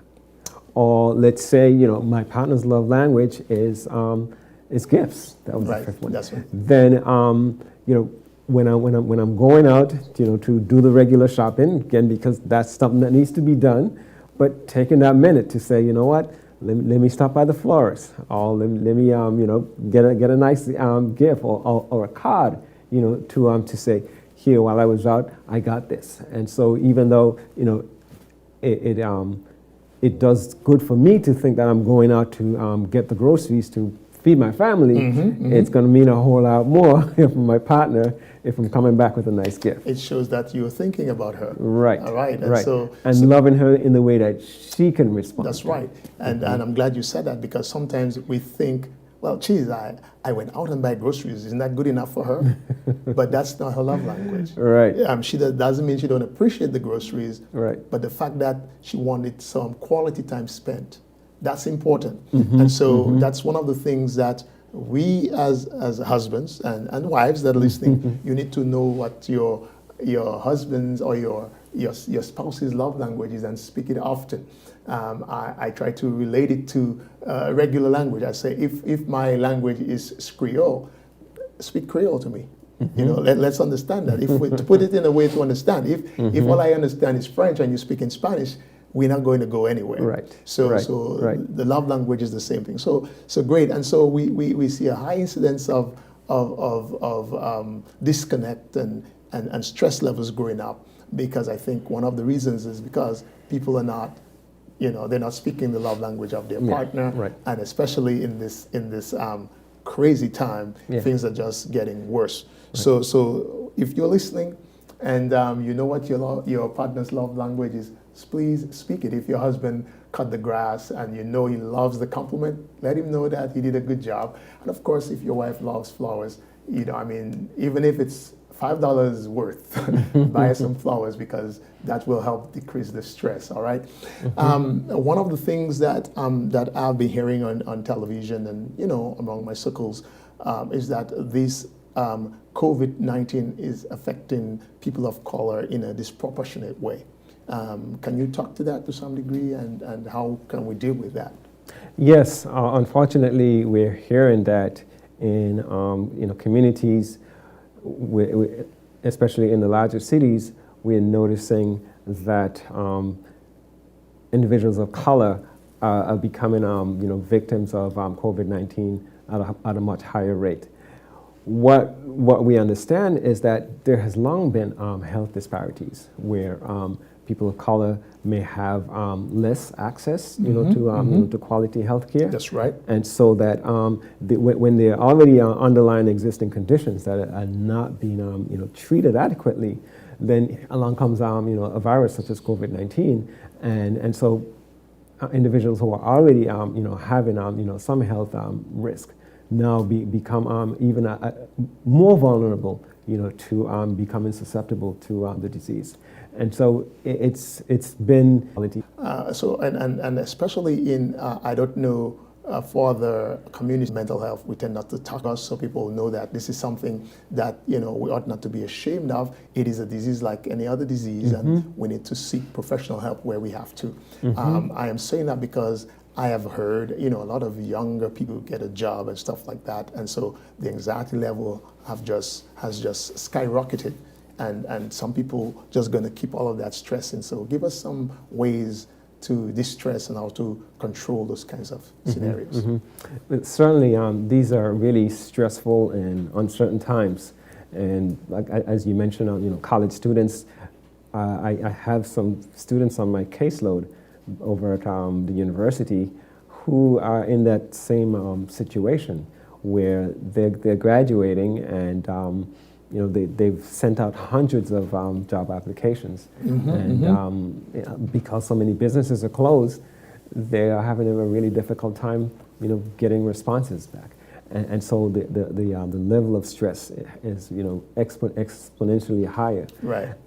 So a couple things that I've done in order to work with some of those students, first of all, is to help them not to personalize, not being able to to find a job, and to again just kind of bring it back into perspective that yes, there is a larger worldwide pandemic, and everyone is being affected. That's right. Because a lot of times we we are sold, that vision that, you're going to go to college, you're going to get educated, and you're going to have a job. A good paying job. A good paying job, and everything has been equal. That's right. But and so when something as drastic as COVID-19 has happened, and someone is having difficulty, finding a job, sometimes there's still that tendency to personalize it.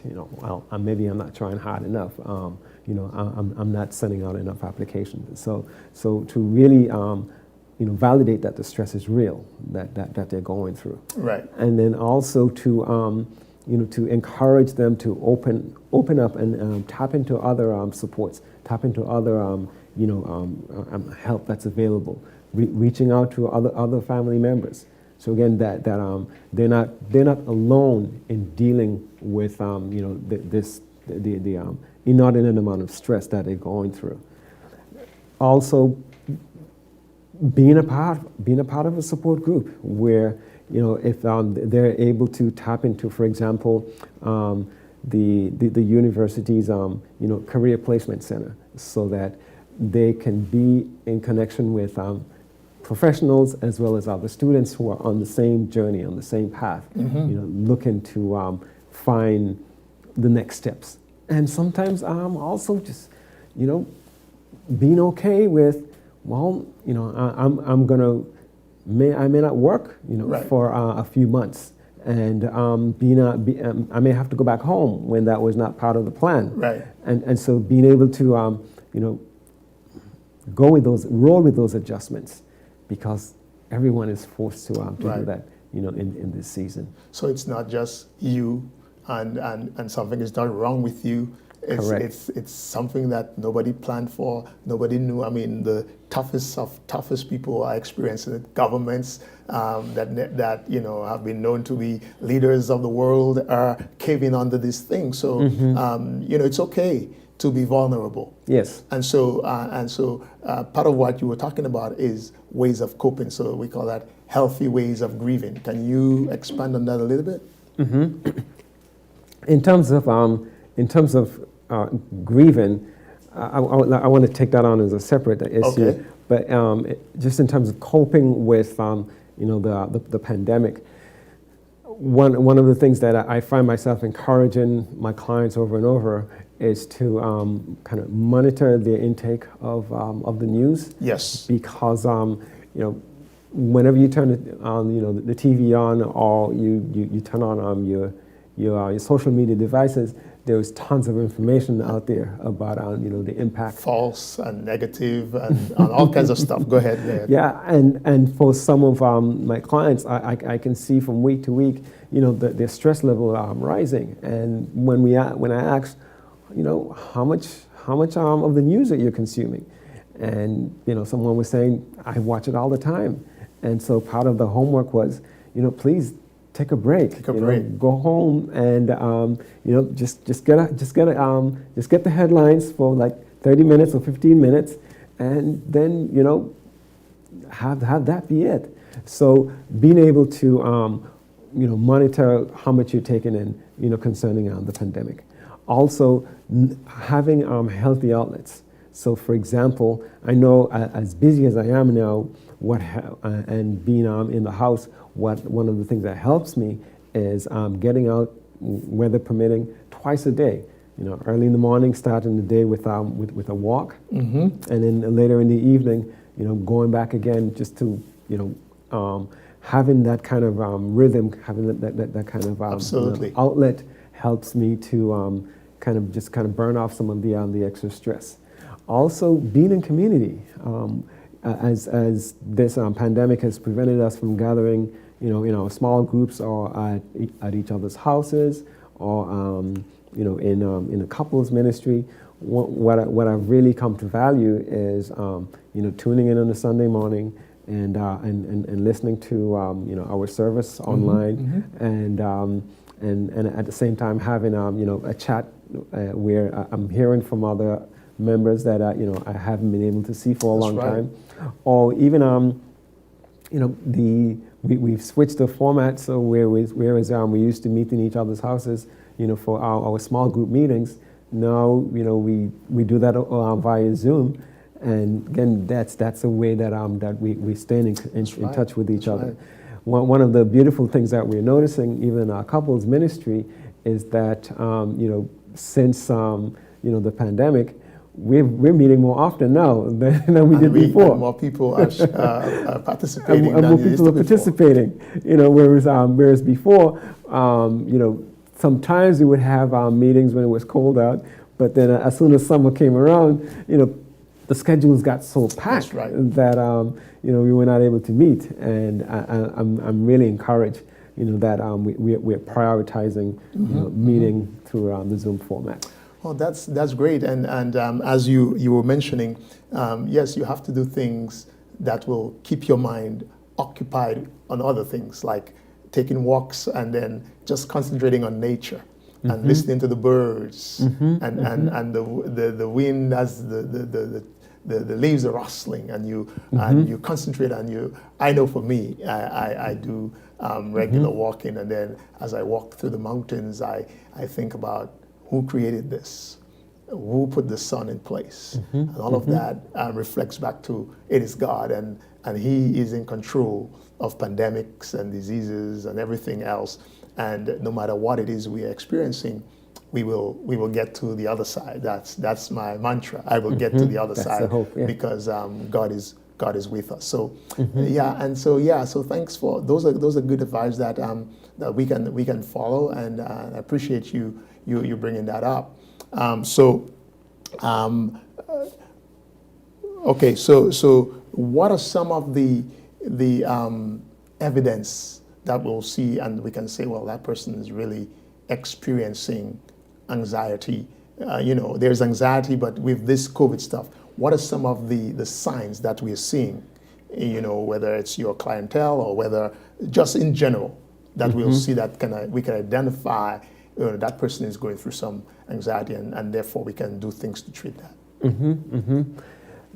What I'm noticing is that there are times because of the structure of school or work, kind of just organizing a better portion of our day, that there are times that some of my clients, their sleep schedule gets thrown off. Absolutely. Where now, because there isn't that urgency of getting up to head off to work, that some individuals are staying up later, and then that throws off their sleep schedule, or sometimes find themselves sleeping during the day and being up at night, which That's then kind of throws off your circadian Rhythm system. Right. Also, because some people are not able to connect with their friend groups, there's more isolation, and that even though you can have connection via social media, that person to person connection, it's really hard to fully feel like you're replacing that. Right. And so there's sometimes more isolation, Right. and that's a recipe for increased feelings of depression. Also, you might see someone becoming more irritable. That's right. That in response to the smallest stressor, they have a pretty strong negative reaction. Right. And sometimes they may be people may notice weight gain because that they're home, and because of the emotional need and for comfort and for soothing, that some people may increase the Food intake, yes. And then may kind of get on the scale and not be happy about Right. what they're seeing, but in that moment where they're craving something to bring comfort, Right. food is so easily accessible. Yes. Yes. So I was reading an article on before you came on. I saw some of the things that might increase during this period is fatigue. People are fatigued. You talk about irritability, and people have trouble sleeping, rapid breathing, trouble concentrating. Panic attacks is on the rise, and was obsessive thoughts of getting sick or fear. like people are afraid of dying. Can you address that a little bit? The fear that, you know, again, from a Christian perspective, the Bible says that God has not given us a spirit of fear, but of love, of power, and of a sound mind. And how do you address that as a clinical psychologist and counselor? Yeah, and I think that fear gets reinforced when, you know, we see the data. And so, yes, there is, you know, we are in a pandemic, and you know, people are dying, and so there's some legitimacy, you know, to having you know, those feelings of concern or of fear. However, when that gets ruminated on, you know, in our minds, and all we think about is, oh my God, I am going to die. You know, I could catch this virus. Then it could become crippling. And so what I encourage you know, my clients to do is to be realistic about the risk, but then also, you know, what are those best practices, you know, that we can engage in order to keep ourselves safe. Right. You know, so the hand washing, you know, wearing the mask and observing you know, social distancing, so that there are certain things that are not in our control, and if we spend a lot of time thinking about them, that's going to increase you know, fear. That's going to increase anxiety. Absolutely. Whereas we say, okay, we know that COVID-19 is for real. We know it's taken a lot of lives. Here are the steps that I can take in order to you know, to protect myself. And then you do that, and you trust. You trust that everything is going to be okay, and and if you're a believer, then you put your faith in God. Absolutely. And, you know, God, I can't worry about this because I don't have the bandwidth, That's you know, right. to solve it.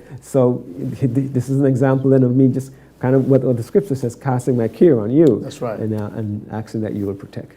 Yes, and to be as wise as a serpent and being harmless as a dove. And so in our community, in our corner, we have quite a few people that are essential workers, people that work on the front line, EMTs and police officers and nurses and stuff like that. And I'm sure that they are experiencing some stress. How would you, I mean, they're professionals, but how would you, because of your expertise, what would you say to them out there? How to deal with that, and you know, they have to go home to their husbands or to their wives and their children. How would you give them some guidance? First of all, I would you know, say a big thank you, you know, to all of you know, our frontline workers Absolutely. who are out there, you know, making it possible for us to you know, get better, making it possible for us to you know, have a clean environment, or for us to you know, have food when we show up at the supermarkets. That's right. So thank you so much. Thank you for your service, and it's so appreciated. Absolutely. I would say as much as you're giving, you know, to the communities, even as you go out and you earn a living, it's so vital, it's so critical to also make sure that you're taking care of yourself. You know, practicing you know, good self-care, because again, you go out into you know, into the workplace, and it takes a lot out of you. And so, as much as you're putting out, having that routine of pouring back into yourself. So when you come home, you know, if it's again, you know, quickly getting into the shower, you know, ridding your clothes, getting into the shower, and using that as a time to begin to unwind. Use that as a time to you know, begin to relax. Be open with your family and those that you live with in terms of the supports that you need in order to you know, to feel that you can continue to get up day after day and you know, go to the front lines and perform on this service. Take time for yourself, you know, so that on your days off, whereas before you may have you know, your days off would just be another day on, you know, really take the time to do things that would be replenishing, that would affirm that, yeah, you've given a lot, and you know, thank God that you're still safe, but also doing things now that would pour back into you. Thank you so much. I'd like to echo those sentiments about our frontline workers. I mean, they're doing excellent work out there, and I think hopefully after this, we will recognize them as the heroes that they really are. Essential workers, not just for this COVID stuff, but they have been. And by the way, don't forget our teachers. Our teachers have not been given the kind of respect and honor that they deserve, and they have to deal with all of this. Even now, I understand some parents, I don't know if it's a joke, I saw something where parents are calling the teachers to come and take these kids, the kids at home, and now they realize how important or how much work teachers put into the lives of their children on a daily basis. And so that same sentiment goes out to you teachers. You're doing excellent work, training our next generation to deal with difficulties and to succeed in life. And so we do thank you so much for your hard work. And so absolutely you need to take care of yourself as well. And so de-stress, do what you need to do to keep your health, because we need you there. Brother D, I know I don't want to deviate too much, but I know although COVID-19 is the main focus in our society today, things are still happening, and people are having other issues happening to them. People are dying of other diseases, and I just wanted to point out that you lost your father-in-law not because of COVID, but through natural causes. And I know you're a psychologist, but you still have to deal with all of that stuff. And I did ask you about your COVID experience, but why not talk again? And that can have some mental health issues, because people are dying and families cannot go to their funerals. They cannot spend the last days with them in the hospitals, wherever they are. And I know that was the case with you. So can you talk to that? Talk about that to some degree. Yeah, my father-in-law, William Doe, passed in the beginning of March, just before everything got shut down in terms of being in quarantine. And I know that has been quite a blow to the family. Right. As you were saying, he was in the hospital for about 3 weeks before he passed, between the hospital and rehab. And during those times, we couldn't, visit. And my wife and my sister-in-law are convinced that also, kind of hastened, his demise, because, he really valued having his family around him. And so for those, crucial 3 weeks where, he needed, all of the encouragement and all of the internal resources to pull through. Absolutely. His daughters were not able to, show up and, provide that encouragement. And so we've had to, say goodbye, to him, in pretty strange way. Whereas, before we would have, before COVID-19, we would have had a service here in Boston at our church.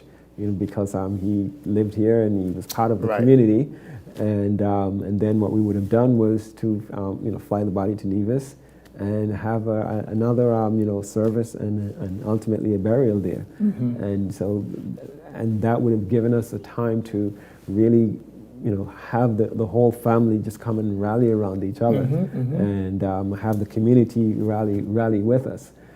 All of that was thrown out the door. Was thrown out. Yeah, and so we've coped and as best as we can in terms of being receptive to friends and families who have reached out and expressed their condolences, and who have sent cards and sent well wishes, and we really appreciate that, and we will continue to hold on to the good times and the good memories. Well, absolutely. And as I said, from a professional standpoint, I know you know how to cope. You know the mechanisms and how to do that. But as a pastor myself, I've had to perform burials during this period of time, and I can just imagine how the family felt when they could not attend the funeral and to say goodbye. So those things can take a toll on our minds, and so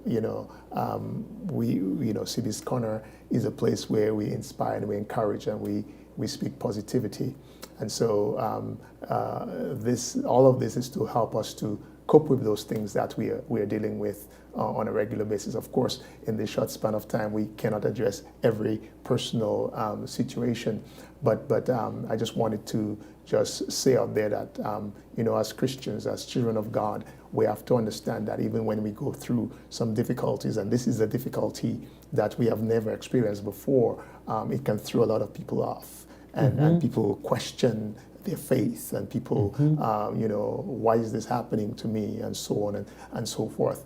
And we don't always have the answers. Right. And so you coming on to sharing some light on this for us is very, encouraging. And but we have to always believe that no matter what we go through, because sometimes it's a valley. And sometimes it's a mountain that's before us. Right. Sometimes it's a giant. Sometimes it's a virus. It's a plague. But those are not foreign to the God that we serve. And so we have to understand that in spite of all of that, we have to stick to the word that says God has not given us a spirit of fear, but of that of a strong mind. And so how do we maintain that strength of mind is by delving in the word of God.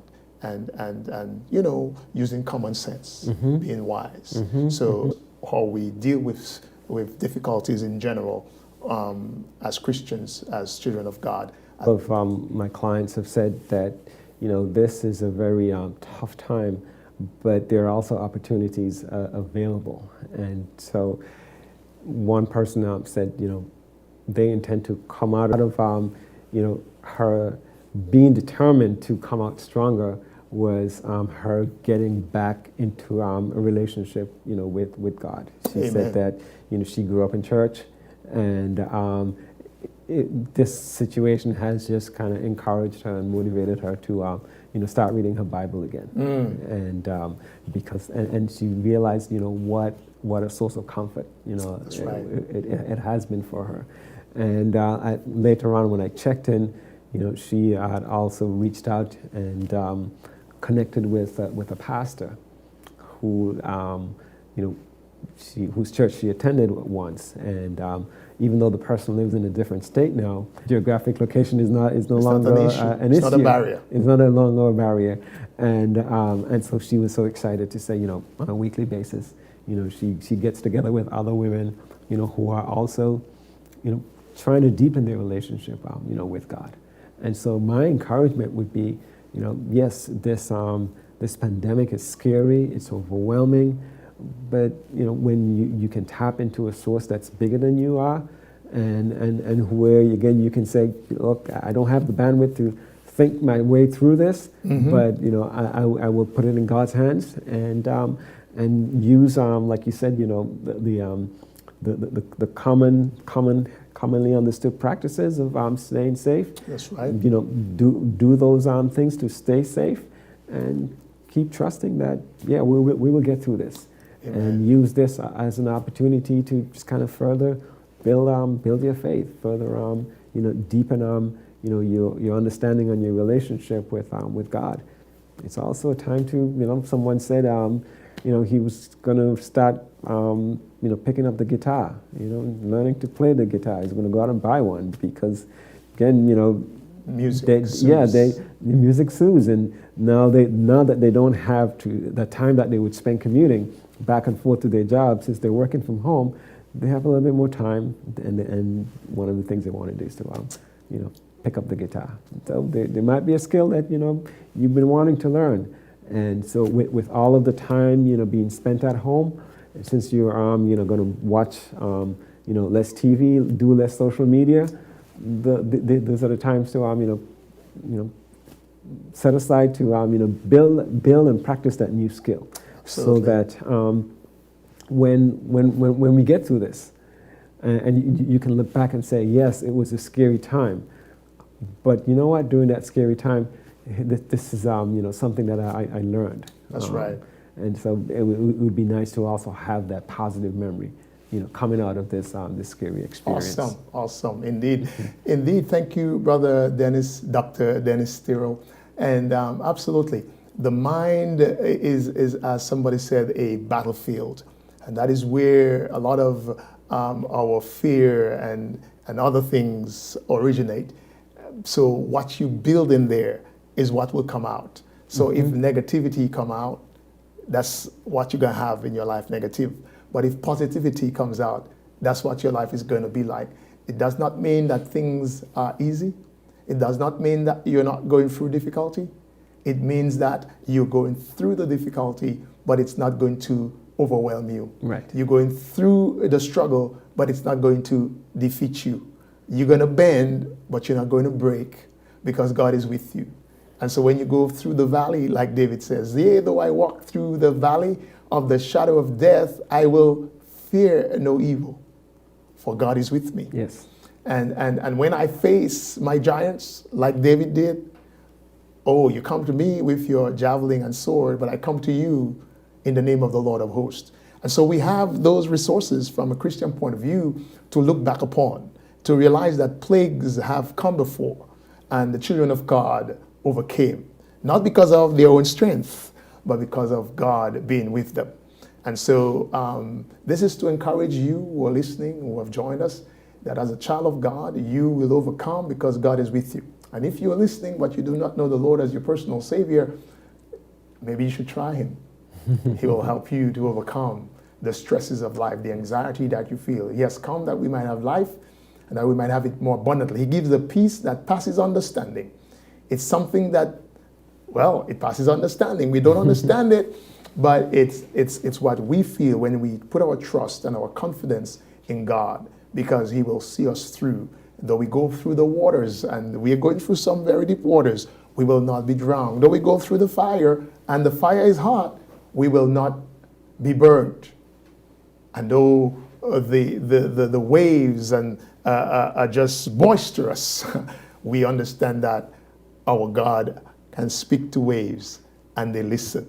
So I am encouraged to go on. I'm encouraged to hold on, and I thank you for coming on board. As a Christian psychologist, you can still practice your craft, and it does not conflict with what you believe, because you can encourage people to trust. You can encourage people to love. Yeah. You can encourage people, and as a matter of fact, to forgive. As a matter of fact, that to me is a healing thing. A lot of us have anxiety because we hold things in our hearts. But I think in this pandemic, when you sit down and you realize that this virus has no respect of persons, queens and presidents and rich people and poor people and black people and white people and Asian people are all subject to this virus, you have to realize, you know what? Why don't I just let go? Let go of the thing that I've been holding for so long that is keeping me back. In fact, somebody says, when you hold anger inside of you, it's like drinking poison and hoping the person that you're angry with will die. And it doesn't work like that, does it? Not at all. So use the opportunity as we are quarantined to forgive, to love even the unlovable, to rebuild the relationships that once were broken, to get stronger with your spouses, and because I'm speaking from a Christian perspective. When God joined us together, it was forever, that we should love one another. And the Bible says, what God has joined together, let no man put asunder. And so children, love your parents, and parents, love your children. What a wonderful thing it will be when all of this is over. We can rise and say, yes, it was hard. Yes, it was difficult, but I'm better for it. I am wiser. I am stronger. And I'm a better lover. I have learned my spouse's love language, and I'm going to speak it more. I'm going to compliment her more. I'm going to compliment him more. And we will see. This thing is not all bad. It will bring us closer. That's the hope. And so as things open up, I'm hoping that we will be wise in doing the right thing. And then when we get back to a place of the new normal, it will not cause us to, we will be better. We will see a difference in how we operate, Right. how we love one another. Beloved, let us love one another, for love is of God, and everyone that loveth is born of God and knows God. He that loveth not knoweth not God, for God is love. Remember, you are God's representative. Remember, shine wherever you are. A light is meant to shine and not to be hidden. So go out there and shine and represent. God bless you. Thank you, Brother Dennis. Thank you for having me. Dr. Tyrrell, for coming with us. And one more parting word, and then we will say goodbye. This is a great resource. Thank you for having me, and I wish your listeners, good health, that they remain safe, during this this pandemic, and like you said, be able to get to the other side of it, look back and see, how they've changed, how they've grown, and how this resource has helped them. Thank you so much. And we want to take the opportunity to thank Beacon Dental Group, our sponsor, where you can get all your dental needs. Beacon Dental Group, located at 1026 Brule Avenue, Dorchester, Massachusetts, 617-282-2146. 617-282-2146. Give us a call and we will meet all your dental needs. We want to thank Eddie Pierre-Jules and his wonderful wife, Sabine Pierre-Jules, for giving us the opportunity to reach the global world. Thank you, God bless you, and remember to shine.